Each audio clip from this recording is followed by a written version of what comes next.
And welcome back to Tight Sports. Let's get right into it. It was an absolutely awful weekend for me when it comes to these picks out here. I mean, I can make no excuse. But the boys got hurt. The boys got hurt. I mean, I'm not trying to just make up stuff. The boys got hurt. I got that singing spirit in me. I'm just, woe is me. Whoa, just woe is me. Well, I was 6-13 on the week. I want to slide that in there. I know. You guys, you're just so judgmental. And I'm even lower than that for the last couple weeks I've been doing this. And I'm just not good at it, but I'm going to get better. I'm eating Wheaties. Now, I'm telling you, the boys got hurt. That's why we were slow. Boys got work. But let's get it right into it. Let's get right into it. Well, in this first game Thursday night, I got the pick right. I did take Dallas, but somehow Geno and his band, the Seahawks, did not allow me to thrive. They didn't want to see me live my best life. You know what I'm saying? They were hating on me. Anyway, they lost that game by 5, and I'm like, by 6. So I get the L and wear it right here on my forehead. The Atlanta versus the Jets. The Jets, man, golly. They said Coach Saleh's on his 4th quarterback coming this week. Can y'all believe that? Can anybody believe this was going on? I just had a belief in my heart that Coach Saleh was going to keep his defense's engine revved up like enough to take down them dirty birds. But them birds came through with a 5-point victory. Congratulations to them old birds. Boy, I tell you, leave me in a ditch over here. In the next game, Russell tried everything but to pay off the referees. And I'm not even sure he didn't try that. He ain't paying them enough. But them young boys in Houston, boy, they was not having it. They kicked Russell around the field like he was like one of them, like, when the kids playing in the back and the dog next door used like a chew toy. They leave it in the yard. They just kicked that man around, man. It was, after looking at this game and how it was going, it was at that moment when I knew I was going to have a absolutely horrible weekend of picks. God.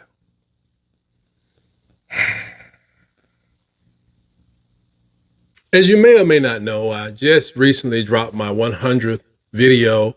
And to commemorate the moment, my kids bestowed upon me a wonderful honor. YouTube doesn't care that I have 100 garbage videos, but my kids do. So they made me this awesome gift. They made me this awesome plaque, for lack of a better phrase, to commemorate the moment. And if you would, I'm gonna put it up here. If you would, I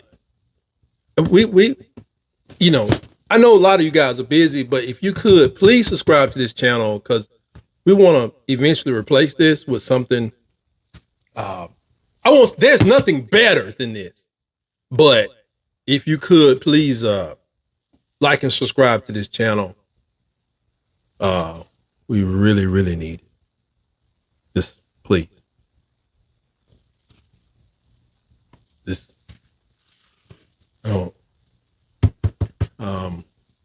I gotta talk to that boy about that. Yeah, we did it. But then, just when you're about to lose faith in the reliability of man to be consistent, whether bad or good, in walks Derek Carr. He came. My man Carr came through, and he did just what we needed him to do: remain consistently horrible. Old loaf of dough arms went up in there. He left the game with an injury, but he left it in the good hands of his opponent for a win. They did bring on Jameis so we could start enjoying more of the Winston experience. But even when Carr was in the game, they brought in the half and half, the tight end, full-time tight end, sometimes quarterback. They brought Chasing Hill. They brought him in just to get things going, man. I don't know how you have Kamara. You have great, pretty good receivers. And this man just can't get it together. But the Lions were able to just pull out a 5-point victory, giving me my pretty much the first win of the day. So that's the first game I looked at. I was like, Derek Carr, that's a win. What's the difference between Derek and David Carr? 4 letters in their first name. Somehow, going forward, I should just start picking all of the underdogs. That may be the way to go with this thing. But in this one, the threshold was 1.5. Real easy to exceed that. And the coach helped me do that one. But Derrick Henry, roll tide to you. Boy, the boy had one heck of a game. Derrick Henry finished the game he had 18 yards by passing, 102 on the ground with 2 touchdowns. He was trying to mess your boy up, man. He did everything he could do to trip me up and get me another L. Next, in the stinkiest game of the day, PU.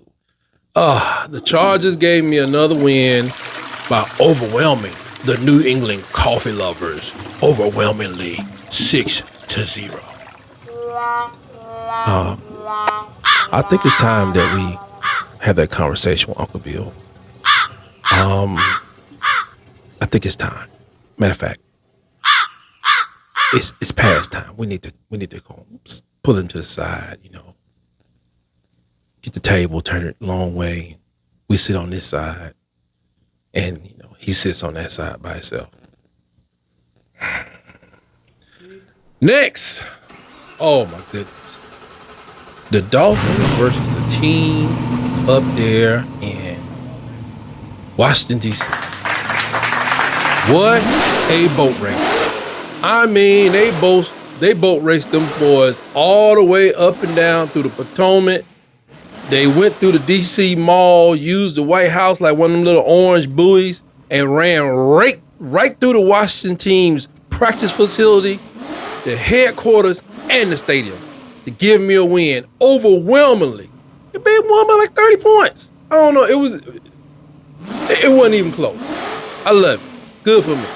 Congratulations to me. I saw that coming. Did you see it coming? You probably didn't see it coming because you don't see like I see. Anyway, next. Oh, here we go. Baker just keeps on and baking instead of letting the rice to steam. If you just let the rice cook, you get the cover every time. So I took the loss, and Baker just got up in there, baking up a doggone interception when it's not needed, while Evans was trying to just cook.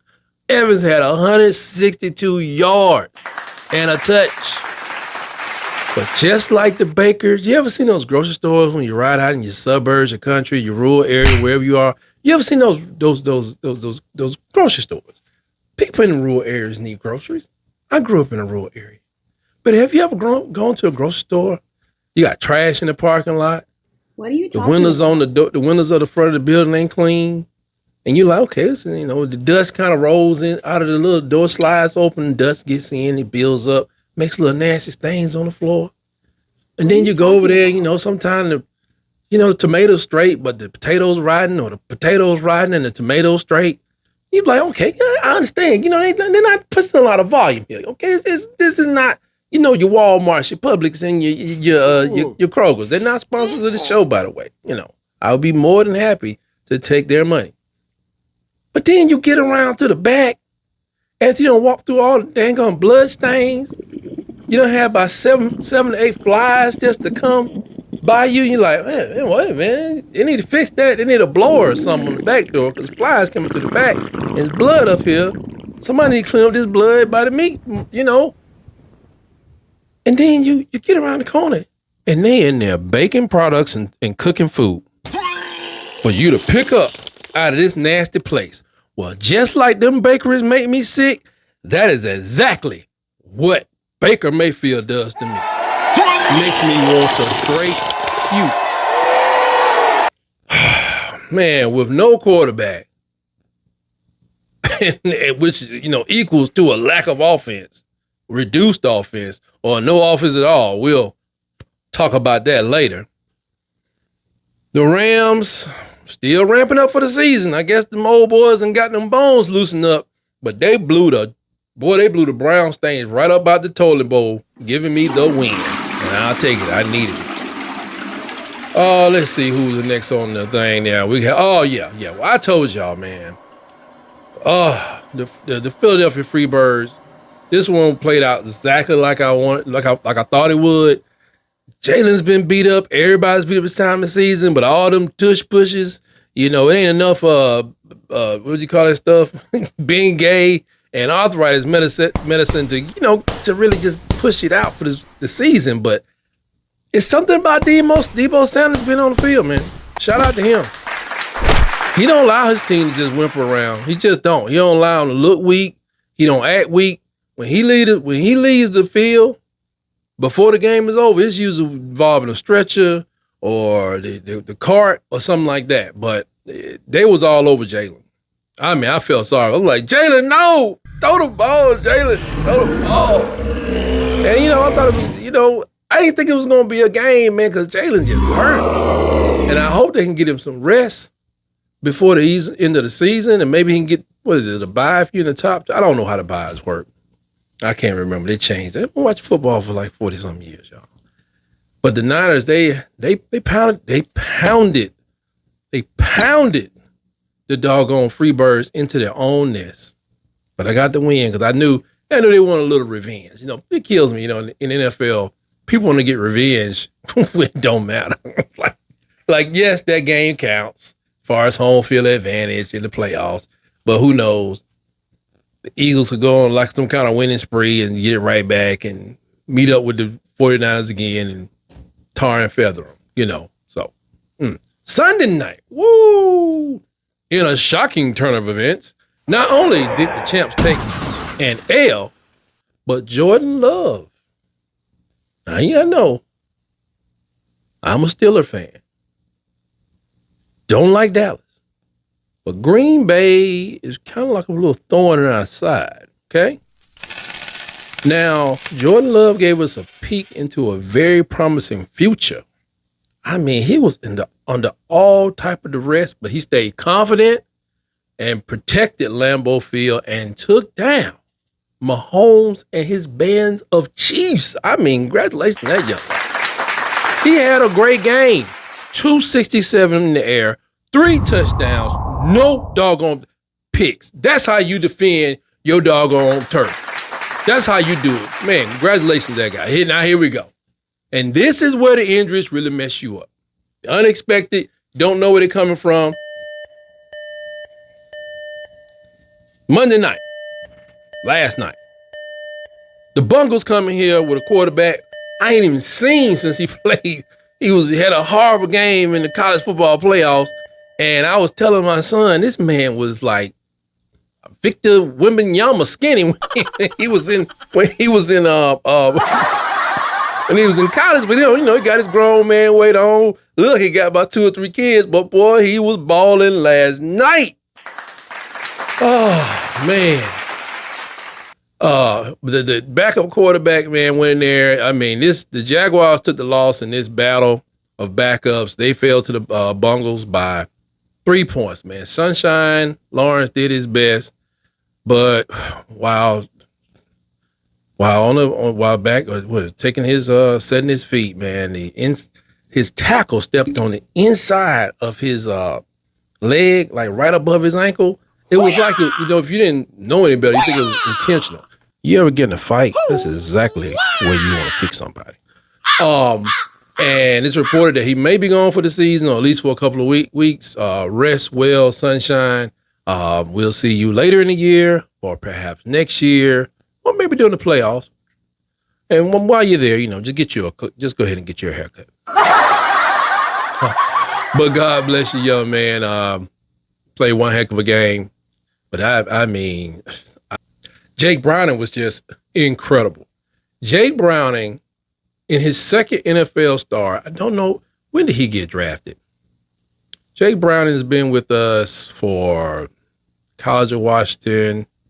Oh, sorry, he was not drafted. Golly. He wasn't even drafted. He had that promise. You think he was at Georgia? They chose Justin Fields. He said deuces. He was from California anyway. Got up out of here. Went back to Washington. Had an outstanding career over there. I think he was a starter for 3 years, and he was picked up. They say he was involved in 23 transactions. I don't know if that's since he's been in the league. And and I'm gonna touch on this when I get to talking about my beloved Steelers. But these backups. Even C.J. Beathard got in the game and did a really good job. And really at the end, after Sunshine Lawrence got hurt. But, man, this doggone Jake Browning had 32 for 37. 32 for 37. 32 for 37. At that point, even if I said 50 yards, that is excellent. That's excellent. It's like 80%. 37, 3.7, 37, that's be 7. Take that away. 30. He's over 80%. It's like 85% passing. The whole game by itself. And the only interception that Cincinnati threw, man, they had this crazy play where Tyler Boyd was supposed to do a reverse and throw it back this way. He threw it right to a defensive lineman or outside linebacker, something like that. It was a big dude wearing number 41. The dude was pretty big. Either way it go, it was bad design, bad execution, and bad decision. Ended up in the only interception of the night. Jake Browning didn't have none. This is his second doggone start. 32, 37, 354 yards, just one touchdown. But he led them to score 34 points for the entire game. And some teams act like they can't find a backup worth their salt. That's true. And now, it is Steeler time.